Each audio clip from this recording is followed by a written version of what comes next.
For my misinformation project, I'm choosing a news story from Fox News, basically talking about violence in video games and how they cause aggression to mainly teens and young adults. And a man named Dave Grossman um, shares all this information in this clip. Ago, the American Psychological Association made a definitive statement.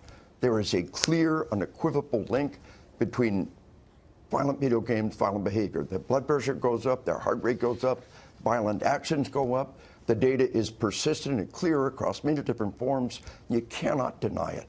It is overwhelming. Yeah, so there, Grossman states that video games cause violence and aggression, but there's no direct evidence saying that it's completely true. There's certain coincidences where people committing mass amounts of violence have played a lot of video games, but at the same time, people not playing video games have done the same thing. There's just not 100% evidence. And a study by Mark Sester says that violent video games can slightly increase aggression, but most of the time in short terms.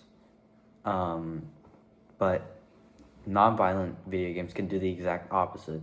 Meaning, if you play a video game like NBA 2K or something like that, you are going to get less aggressive, kind of calm down a little bit, and stuff like that.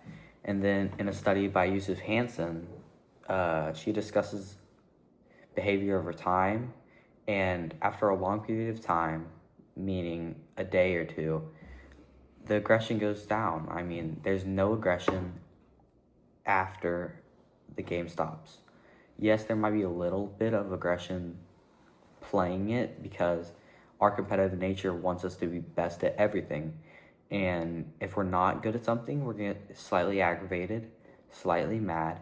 It doesn't mean you're going to turn aggressive. You're just slightly frustrated. And then another study by Sarah Duman talks about parents using video games as an excuse. When parents who have a slightly aggressive nature have children that are the exact same way, they kind of use video games as a way to kind of play it off like it's not their fault, when a lot of the times it's from them, not the video games, and it just kind of gives them an easy way out. But so on the same news story, the same time, they have a guest named Ben Shapiro, who kind of thinks of it more with more logic, saying it's not up to courts and other people other than the parents to make decisions for the children. Should be up to the parents of the children, and if they don't want their kids playing a game, they shouldn't buy that for them. And he kind of says what the studies kind of agree with a lot more. And yeah, here's a little clip of it. But why are you not worried about it?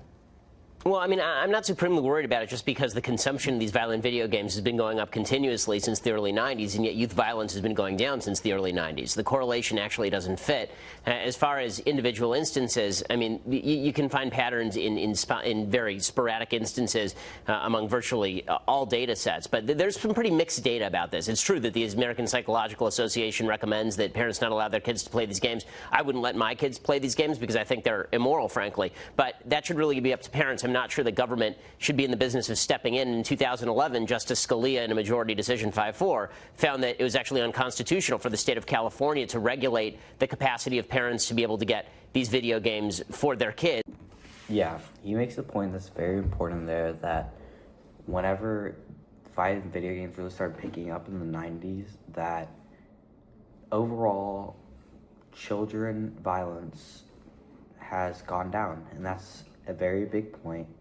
And I think people seeing that kind of overlook it a little bit, because there's no way, like, everyone hears about the school shootings on TV and everything like that, but I understand that there was TV then, but things were kind of overlooked a little bit more than they were now. If someone sees a shooting and it says something about video games, they're like, oh no, video games obviously did this. And that's just not true. Yeah, so I think one way or another, children and parents need to agree that if they do play these video games, they obviously don't reenact the things they do in real life, and that's wrong. But having a competitive nature is good. It makes people become successful, and competitiveness is very important in the world. And one way or another, it should not be up to the government deciding what parents allow their kids to do.